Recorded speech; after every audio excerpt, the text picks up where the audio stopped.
We are now starting the new chapter in physiology, breathing and exchange of gases. ബ്രീത്തിങ്ങും exchange of ഗ്യാസും നടക്കുന്ന system എന്താണെന്ന് നിങ്ങൾക്കറിയാം, that is respiratory system. അപ്പോൾ respiratory സിസ്റ്റത്തിൽ വരുന്ന ഏതൊക്കെ പാർട്സ് ആണ്, which are the respiratory organs, lower ഓർഗാൻസും തൊട്ട് ഹ്യൂമൻ ബീങ്സ് വരെ റെസ്പിറേറ്ററി ഓർഗൻസ് ഏതൊക്കെയാണ്, and what is the mechanism of breathing, ഇതൊക്കെയാണ് നമ്മൾ ഈ ചാപ്റ്ററിൽ കാണാൻ പോകുന്നത്. So first we can see what is respiration.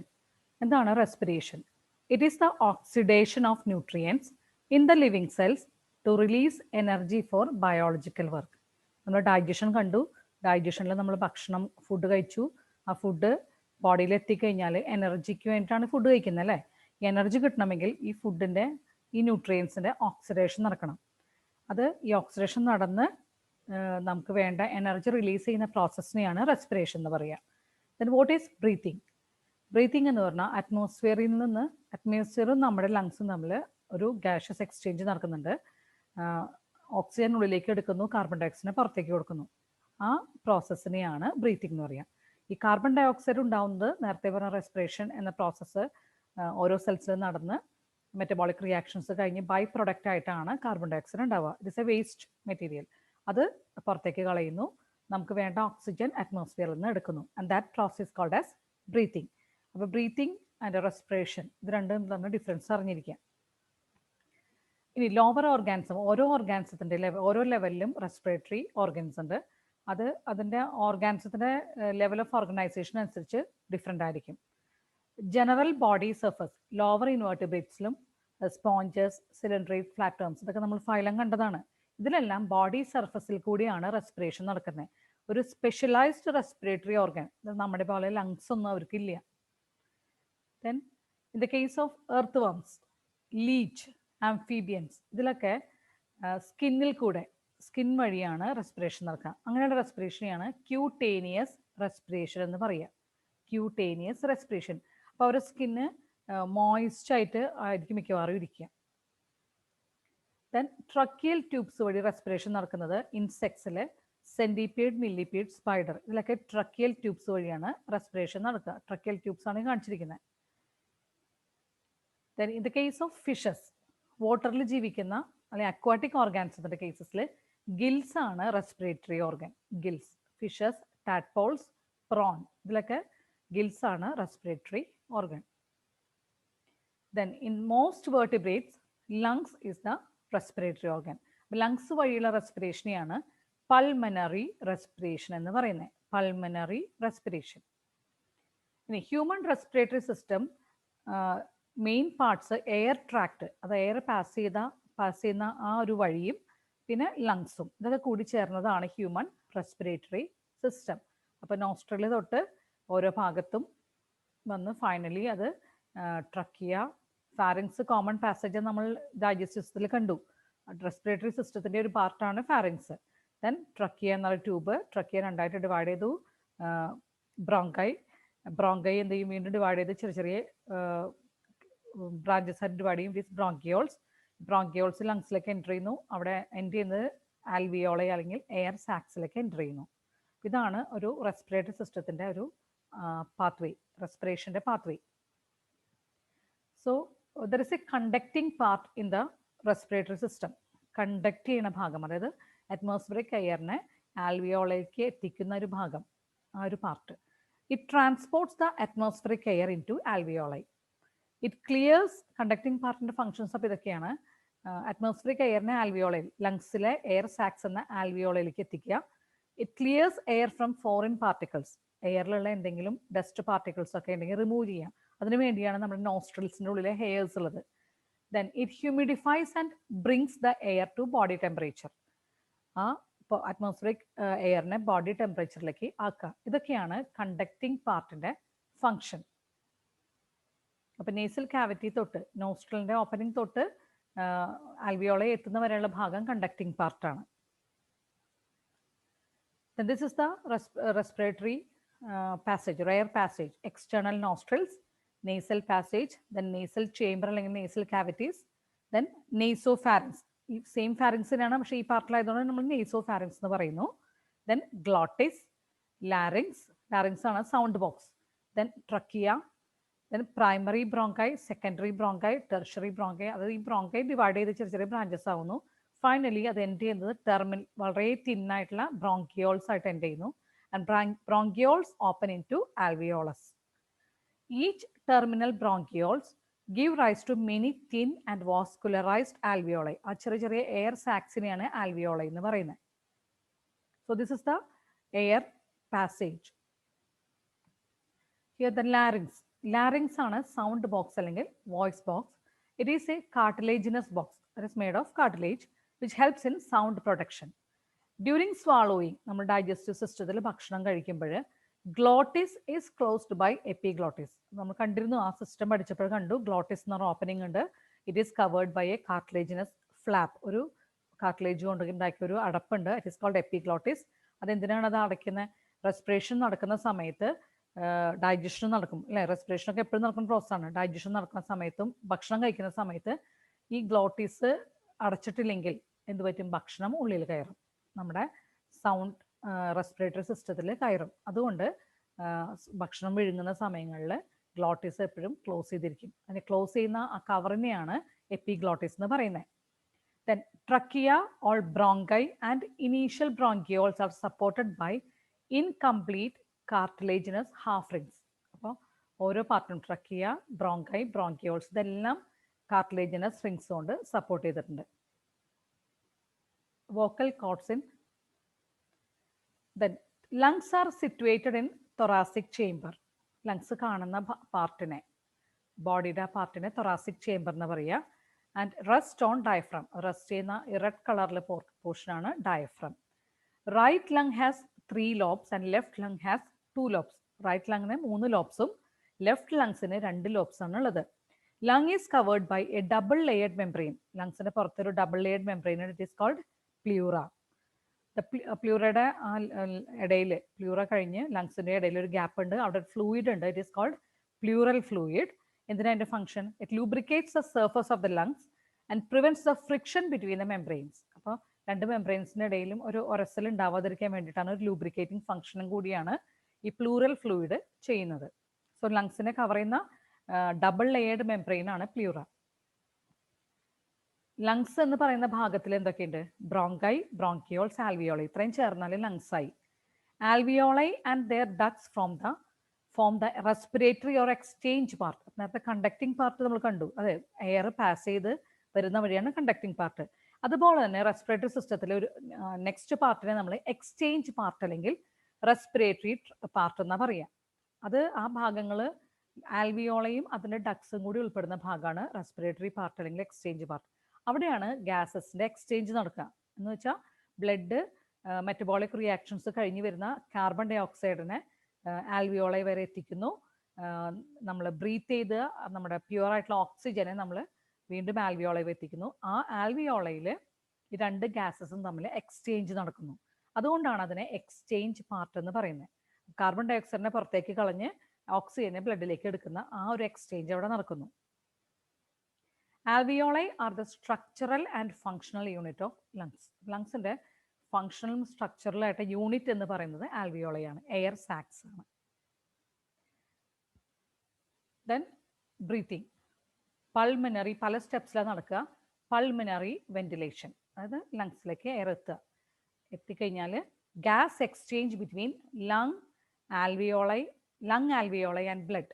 ലങ്സിലെ ആൽവിയോളയും ബ്ലഡും തമ്മിൽ ഗ്യാഷ്യസ് എക്സ്ചേഞ്ച് നടക്കുക. ഞാൻ നേരത്തെ പറഞ്ഞ പോലെ ബ്ലഡിൽ കാർബൺ ഡൈ ഓക്സൈഡ് ഉണ്ടായിരിക്കും. ബ്ലഡ് ബോഡി പാർട്സിൽ നിന്ന് വരുന്ന ബ്ലഡിൽ കാർബൺ ഡൈ ഓക്സൈഡ് ഉണ്ടായിരിക്കും. അത് ആൽവിയോളയിലേക്ക് കൊടുക്കുന്നു. ബ്രീത്ത് ചെയ്ത് ആൽവിയോളയിൽ വന്നിരിക്കുന്ന ഓക്സിജനെ ബ്ലഡിലേക്ക് കൊടുക്കുന്നു. അപ്പോൾ ഒരു ഗ്യാഷ്യസ് എക്സ്ചേഞ്ച് അവിടെ നടന്നു. ഇനി എന്ത് ചെയ്യും? ബ്ലഡ് ഈ ഗ്യാസസിനെ ട്രാൻസ്പോർട്ട് ചെയ്യുന്നു. ഓക്സിജനെ ബോഡി പാർട്സിലേക്ക് എത്തുന്നു. അവിടെ നിന്ന് തിരിച്ചു വരുമ്പോൾ അത് കാർബൺ ഡൈ ഓക്സൈഡിനെ വീണ്ടും സെയിം വേ ആൽവിയോളയിലേക്ക് എത്തിക്കുന്നു. ഇനി ബോഡി പാർട്സിലെത്തിയാൽ അവിടെയും ഒരു ഗ്യാഷ്യസ് എക്സ്ചേഞ്ച് നടക്കുന്നുണ്ട്. ബ്ലഡിലുള്ള ഓക്സിജനെ ടിഷ്യൂസിലേക്ക് കൊടുക്കുന്നു. ടിഷ്യൂസിൽ റിയാക്ഷൻസ് വഴി ഉണ്ടായ കാർബൺ ഡൈ ഓക്സൈഡിനെ ബ്ലഡിലേക്ക് കൊടുക്കുന്നു. Then finally cellular or tissue respiration, അതായത് utilization of this oxygen for the oxidation റിയാക്ഷന് യൂസ് ചെയ്യുന്നു, ഓർ മെറ്റബോളിക് റിയാക്ഷന് യൂസ് ചെയ്യുന്നു. Thereby energy is derived. ഇതാണ് റെസ്പിറേഷൻ്റെ ഡിഫറെൻറ്റ് സ്റ്റെപ്സ്. ബ്രീത്തിങ് എന്ന് പറഞ്ഞാൽ 2 സ്റ്റെപ്സിലാണ് നടക്കുക, ഇൻസ്പിറേഷനും എക്സ്പിറേഷനും. ഇൻസ്പിറേഷൻ എന്ന് പറഞ്ഞാൽ ശ്വാസം ഉള്ളിലേക്ക് വലിക്കുന്നു, എക്സ്പിറേഷൻ എന്ന് പറഞ്ഞാൽ എക്സ്പെൽ ചെയ്യുന്നു, പുറത്തേക്ക് കളയുന്നു. അപ്പോൾ inspiration means active intake of air from atmosphere into lungs. Expiration means passive expelling of air from the lungs. അപ്പോൾ ഇൻസ്പിറേഷൻ ശ്വാസം വലിക്കുമ്പോൾ നമ്മൾ ആക്റ്റീവ് ആയിരിക്കും, പക്ഷേ എക്സ്പിറേഷൻ പാസീവായിട്ട് നടക്കുക. നമ്മളുടെ വളരെയധികം ഒരു എനർജിയൊന്നും ആവശ്യമില്ലാത്ത രീതിയിൽ അത് നടന്നിരിക്കും. സോ ബ്രീത്തിങ്ങിനെ 2ആയിട്ട് ഡിവൈഡ് ചെയ്യാം, ഇൻസ്പിറേഷനും എക്സ്പിറേഷനും. ഇനി ഓരോ പ്രോസസ്സിലും നടക്കുന്ന, ബോഡിയിൽ നടക്കുന്ന അല്ലെങ്കിൽ റെസ്പിറേറ്ററി സിസ്റ്റത്തിൽ നടക്കുന്ന മാറ്റങ്ങൾ എന്തൊക്കെയാണ്? ഫസ്റ്റ്, ഇൻസ്പിറേഷനിൽ ഡയഫ്രം കൺട്രാക്ട് ചെയ്യുന്നു. അപ്പോൾ എന്ത് ചെയ്യും? ഡയഫ്രം കൺട്രാക്ട് ചെയ്യുക എന്ന് പറയുമ്പോൾ അവിടെയുള്ള തൊറാസിക് വോളിയം ഇൻക്രീസ് ചെയ്യും. വോളിയം ഇൻക്രീസ് ചെയ്യുക. Volume is inversely proportional to pressure എന്ന് നിങ്ങൾ ഫിസിക്സിൽ പഠിച്ചിട്ടുണ്ട്. വോളിയം ഇൻക്രീസ് ചെയ്താൽ സ്വാഭാവികമായും തൊറാസിക് റീജിയനിലുള്ള പ്രഷർ കുറയുന്നു. ലങ്സ് എക്സ്പാൻഡ്, വോളിയം ഇൻക്രീസ് ചെയ്യുമ്പോൾ ലങ്സ് എക്സ്പാൻഡ് ചെയ്യുന്നു. ദെൻ ലങ്സിൻ്റെ വോളിയം ഇൻക്രീസ് ചെയ്യുന്നു, അതായത് പൾമിനറി വോളിയം ഇൻക്രീസ് ചെയ്യുന്നു. ആ സമയത്ത് പ്രഷർ കുറയുന്നു. അപ്പോൾ intra pulmonary pressure, the pressure inside the lungs, അതാണ് ഇൻട്രാ പൾമനറി പ്രഷർ കുറയുന്നു. പ്രഷർ കുറയുമ്പോൾ ഹൈ പ്രഷർ ഏരിയയിൽ നിന്ന് ലോ പ്രഷർ ഏരിയയിലേക്ക് എയറിൻ്റെ മൂവ്മെൻറ്റ് നടക്കുന്നു. അപ്പോൾ പുറമെ അറ്റ്മോസ്ഫിയറിക് എയറിൻ്റെ പ്രഷർ കൂടുതലാണ്, അവിടെ നിന്ന് ലങ്സിലേക്ക് എയർ മൂവ് ചെയ്യുന്നു. അപ്പോൾ ഡയഫ്രം കൺട്രാക്ട് ചെയ്യുന്നു. ദെൻ എക്സ്റ്റേണൽ, ഈ സമയത്ത് നടക്കുന്ന ബോഡിയിൽ നടക്കുന്ന പ്രോസസ്സാണ് കേട്ടോ. ഇൻസ്പിറേഷൻ എന്ന പ്രോസസ്സിൽ ഡയഫ്രം കൺട്രാക്ട് ചെയ്യുന്നു, എക്സ്റ്റേണൽ ഇന്റർകോസ്റ്റൽ മസിൽസ് കൺട്രാക്ട് ചെയ്യുന്നു. ദെൻ റിബ്സും സ്റ്റേണും ലിഫ്റ്റ് ചെയ്യുന്നു. റിബ്സ് എന്ന് പറയാൻ നമ്മുടെ വാരിയലുകൾ, അതും സ്റ്റേണും പൊന്തുന്നു. അപ്പോഴാണ് വോളിയം കൂടുള്ളൂ. അപ്പോൾ volume in dorsoventral axis increases, thoracic volume കൂടുന്നു. അപ്പോൾ ഇത്രയും ഓർക്കുക, ഡയഫ്രം കൺട്രാക്ട് ചെയ്യും, എക്സ്റ്റേണൽ ഇന്റർകോസ്റ്റൽ മസിൽസ് കൺട്രാക്ട് ചെയ്യും. ആ സമയത്ത് റിബ്സും സ്റ്റേണും ലിഫ്റ്റ് ചെയ്യും, പൊന്തുന്നു. അപ്പോൾ തൊറാസിക് റീജിയനിലെ വോളിയം കൂടുന്നു, അവിടുത്തെ പ്രഷർ കുറയുന്നു, അതായത് ഇൻട്രാ പൾമനറി പ്രഷർ ഡിക്രീസ് ചെയ്യുന്നു. So air moves from outside അറ്റ്മോസ്ഫിയറിൽ നിന്ന് ലങ്സിലേക്ക് എയറിൻ്റെ മൂവ്മെൻറ്റ് നടക്കുന്നു. ഇതാണ് പ്രോസസ്സ്. ഇതിന് ജസ്റ്റ് ഓപ്പോസിറ്റ് ആയിരിക്കും എക്സ്പിറേഷനിൽ നടക്കുക. Intercostal muscles and diaphragm relax, അവിടെ കൺട്രാക്ട് ചെയ്യുകയാണെങ്കിൽ ഇവിടെ റിലാക്സ് ചെയ്തു. അപ്പോൾ തൊറാക്സ് നോർമൽ പൊസിഷനിലേക്ക് എത്തുന്നു, തൊറാസിക് വോളിയം കുറയുന്നു, പൾമനറി വോളിയം കുറയുന്നു, ലങ്സിലെ വോളിയം കുറയുന്നു, അപ്പോൾ പ്രഷർ കൂടുന്നു. So air is forced to outside, air പുറത്തേക്ക് പോകുന്നു. അതാണ് എയർ അങ്ങനെ പുറത്തേക്ക് പോയി എക്സ്പിറേഷൻ എന്ന പ്രോസസ്സ് നടന്നു. During forceful expiration abdominal muscles and internal intercostal muscles contract. ഇനി respiratory volumes and respiratory capacities. എന്തൊക്കെയാണ് different respiratory volumes? First is tidal volume or TV. Short ഫോമിലായിരിക്കും ചിലപ്പോൾ ക്വസ്റ്റ്യൻ പേപ്പറിൽ വരിക കേട്ടോ. Tidal volume or TV. It is the volume of air inspired or expired during a normal respiration. സാധാരണഗതിയിൽ ശ്വാസം വലിക്കുമ്പോൾ ഉള്ളിലേക്ക് എടുക്കുന്നതോ അല്ലെങ്കിൽ പുറത്തേക്ക് കളയുന്നോ ആയിട്ടുള്ള എയറിൻ്റെ അളവിനെയാണ് ടൈഡൽ വോളിയം എന്ന് പറയാം. ഒരു നോർമൽ ഹെൽത്തി ഇൻഡിവിജ്വലിൽ അത് എപ്പോഴും 500 ml ആയിരിക്കും, അല്ലെങ്കിൽ 6000 to 8000 ml പെർ മിനിറ്റ് ആയിരിക്കും ഉണ്ടാവുക TV. ഓരോ വോളിയംസ് ഇമ്പോർട്ടൻ്റ് ആണ്. Then inspiratory reserve volume, that is additional volume of air that can inspire by forceful inspiration. നമ്മൾ ശക്തിയായിട്ട് എനർജി എടുത്ത് നമ്മൾ ശ്വാസം വലിക്കുമ്പോൾ സാധാരണ എടുക്കുന്നതിനേക്കാളും കുറച്ച് എക്സ്ട്രാ എയർ നമുക്ക് എടുക്കാൻ പറ്റും. ആ അഡീഷണൽ വോളിയം എയറിനെയാണ്, അഡീഷണൽ ആയിട്ടുള്ള എയറിൻ്റെ വോളിയത്തിനെയാണ് ഇൻസ്പിരേറ്ററി റിസർവ് വോളിയം എന്ന് പറയുന്നത്. സാധാരണഗതിയിൽ ശ്വാസം എടുക്കുന്നതിനേക്കാളും കുറച്ച് കൂടുതൽ ശ്വാസം നമ്മൾ ശക്തിയായിട്ട് ശ്വാസം ഉള്ളിലേക്ക് എടുക്കുമ്പോൾ കിട്ടും. ആ അഡീഷണൽ വോളിയം എയറിനെ ഇൻസ്പിരേറ്ററി റിസർവ് വോളിയം അല്ലെങ്കിൽ IRV എന്ന് പറയുന്നു. അത് 2500 to 3000 ml. ഇതിൻ്റെ volume is very much important. Volume അറിഞ്ഞിരിക്കണം കേട്ടോ. IRVയുടെ TVയുടെ എല്ലാത്തിൻ്റെയും വോളിയം അറിഞ്ഞിരിക്കണം. The next is expiratory reserve volume ERV. അപ്പം എന്തായിരിക്കും?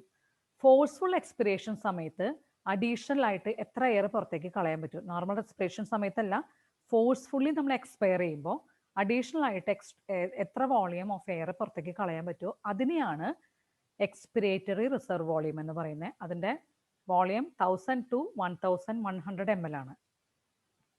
ദെൻ റെസിഡ്യുവൽ വോളിയം, നമ്മൾ ഫോഴ്സ്ഫുള്ളി എക്സ്പയർ ചെയ്ത് കഴിഞ്ഞാൽ ലങ്സിൽ എത്ര എയർ നിൽക്കുന്നു, ബാക്കിയാവുന്നു, ആ എയറിൻ്റെ വോളിയം, ബാക്കിയാവുന്ന എയറിൻ്റെ വോളിയത്തിനെയാണ് റെസിഡ്യുവൽ വോളിയം, റെസിഡ്യൂ എന്ന് പറഞ്ഞാൽ ബാക്കി, റെസിഡ്യുവൽ വോളിയം എന്ന് പറയുന്നത്. അത് അപ്രോക്സിമേറ്റ്ലി 1100 to 1200 ml ആയിരിക്കും ഒരു നോർമൽ ഹെൽത്തി ഇൻഡിവിജ്വലിൽ. Now we can see the capacities. പല റെസ്പിറേറ്ററി കപ്പാസിറ്റീസ് കാണാം. Inspiratory capacity, total volume of air inspired after a normal expiration. ഒരു നോർമൽ ശ്വാസോച്ഛ്വാസം കഴിയുമ്പോൾ, എയർ പുറത്തേക്ക് കളഞ്ഞ് കഴിയുമ്പോൾ എത്ര എയർ ഉള്ളിലേക്ക് എടുക്കുന്നു, സാധാരണഗതിയിൽ എടുക്കുന്നു, ഫോഴ്സ്ഫുള്ളി അല്ല, സാധാരണഗതിയിൽ എടുക്കുന്നു, അതിൻ്റെ വോളിയമാണ്, എടുക്കാനുള്ള ആ കഴിവാണ് ഇൻസ്പിരേറ്ററി കപ്പാസിറ്റി എന്ന് പറയുന്നത്. And it is equal to TV plus IRV. ഈ ഇക്വേഷൻ പഠിച്ചു വെച്ചിരിക്കണം. IC അല്ലെങ്കിൽ inspiratory capacity is equal to TV, tidal volume, plus inspiratory reserve volume. It is 3000 to 3500 ml. ഇതായിരിക്കും അതിൻ്റെ കപ്പാസിറ്റി എന്ന് പറയുന്നത്. Then expiratory capacity, total volume of air expired after a normal inspiration. സാധാരണഗതിയിൽ നമ്മൾ ശ്വാസോച്ഛ്വാസം ചെയ്യുമ്പോൾ എത്ര വോളിയം ഓഫ് എയർ പുറത്തേക്ക് കളയുന്നു, അതിൻ്റെ അളവിനെയാണ് അതിൻ്റെ ആ കഴിവിനെയാണ് എക്സ്പിരേറ്ററി കപ്പാസിറ്റി എന്ന് പറയുന്നത്.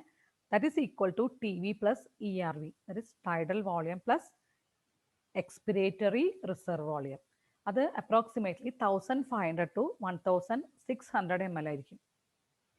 Then functional residual capacity FRC, volume of air remaining in the lungs after a normal expiration.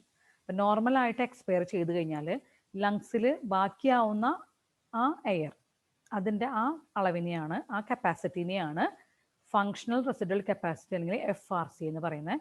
That is equal to ERV plus RV. അത് അപ്രോക്സിമേറ്റ്ലി 2100 to 2300 ml ആയിരിക്കും. Then vital capacity, volume of air that can breathe in after a forced expiration. ഒരു forcefully നമ്മൾ വളരെ ശക്തിയായിട്ട് energy എടുത്ത് expire ചെയ്ത് കഴിഞ്ഞാൽ എത്ര എയർ എക്സ്പയർ ചെയ്തതിന് ശേഷം എത്ര എയർ നമുക്ക്, എത്ര വോളിയം എയർ ഉള്ളിലേക്ക് എടുക്കാൻ പറ്റും, ആ വോളിയം അല്ലെങ്കിൽ ആ കപ്പാസിറ്റിനെയാണ് വൈറ്റൽ കപ്പാസിറ്റി എന്ന് പറയുന്നത്. That is equal to ERV plus TV plus IRV. അത് ERV എന്ന് പറഞ്ഞാൽ എക്സ്പിരേറ്ററി റിസർവ് വോളിയം, TV എന്ന് പറഞ്ഞാൽ ടൈഡൽ വോളിയം, IRV എന്ന് പറഞ്ഞാൽ ഇൻസ്പിരേറ്ററി റിസർവ് വോളിയം. ഇതിനെല്ലാത്തിനും ഒരു ടോട്ടാലിറ്റി ആയിരിക്കും എന്ത്, VC. It is approximately 3500 to 4500 ml. Now total lung capacity. ഇതുവരെ കണ്ട എല്ലാ കപ്പാസിറ്റീസും ചേർന്ന് കഴിഞ്ഞാൽ ടോട്ടൽ ലങ് കപ്പാസിറ്റി ആയി. Total volume of air in the lungs after A maximum inspiration. Maximum ആയിട്ട് നമ്മൾ ശ്വാസം എടുത്തു കഴിഞ്ഞാൽ ലങ്സിൽ നിൽക്കുന്ന ടോട്ടൽ വോളിയം എയറിനെയാണ്, ലങ്സിൽ ഉൾക്കൊള്ളാൻ പറ്റുന്ന ടോട്ടൽ വോളിയം എയറിൻ്റെ ആ കപ്പാസിറ്റിനെയാണ് ടോട്ടൽ ലങ് കപ്പാസിറ്റി എന്ന് പറയുന്നത്. That is equal to RV residual volume plus ERV expiratory reserve volume plus tidal volume plus inspiratory reserve volume. അല്ലെങ്കിൽ അതിനെ vital capacity plus residual volume എന്ന് പറയാം. രണ്ട് ഇക്വേഷനും ഒരുപോലെ തന്നെയാണ്. അത് അപ്രോക്സിമേറ്റ്ലി ടോട്ടൽ ലങ് കപ്പാസിറ്റി അല്ലെങ്കിൽ TLC ഒരു normal healthy individual approximately 5000 to 6000 ml ആയിരിക്കും. Part of respiratory tract not involve in gaseous exchange is called dead space. അത് നോസ്ട്രിൽ തൊട്ട് ബ്രോങ്കൈ വരെയുള്ള ഭാഗം ഗാഷ്യസ് എക്സ്ചേഞ്ചിന് ഉൾപ്പെടില്ല, അത് കണ്ടക്ടിങ് പാർട്ടാണ്. ആ ഭാഗത്തിന് ഡെഡ് സ്പേസ് എന്നാ പറയാം. Dead air volume is about 150 ml. അപ്പോൾ ആ സ്പേസിലുള്ള എയർ വോളിയം അത് ഓൾമോസ്റ്റ് 150 ml ആയിരിക്കും. ദെൻ റെസ്പിറേറ്ററി സൈക്കിൾ, അത് മെഷർ ചെയ്യുന്ന ഇൻസ്ട്രുമെൻ്റ് ആണ് സ്പൈറോമീറ്റർ. റെസ്പിറേറ്ററി സൈക്കിൾ എന്ന് പറഞ്ഞാൽ ഒരു ഇൻസ്പിറേഷനും ഒരു എക്സ്പിറേഷനും കൂടി ചേർന്ന സൈക്കിളാണ് റെസ്പിറേറ്ററി സൈക്കിൾ. ഒരു നോർമൽ ബ്രീത്തിങ് റേറ്റ് എന്ന് പറഞ്ഞാൽ ഒരു മിനിറ്റിൽ 12 to 16 ടൈംസ് ആണ് നോർമൽ ബ്രീത്തിങ് റേറ്റ്. ഇനി ഈ റെസ്പിറേഷൻ അല്ലെങ്കിൽ റെസ്പിറേറ്ററി റേറ്റ് മെഷർ ചെയ്യുന്ന ഇൻസ്ട്രുമെൻ്റ് ആണ് സ്പൈറോമീറ്റർ ഓർ റെസ്പിറോമീറ്റർ. ഇതാണ് കാണിച്ചിരിക്കുന്നത്, സ്പൈറോമീറ്റർ ഓർ റെസ്പിറോമീറ്റർ. അപ്പോൾ ഇതാണ് ഈ റെസ്പിറേറ്ററി സിസ്റ്റത്തിൻ്റെ ഇന്ന് പഠിക്കാനുള്ള ഭാഗങ്ങൾ.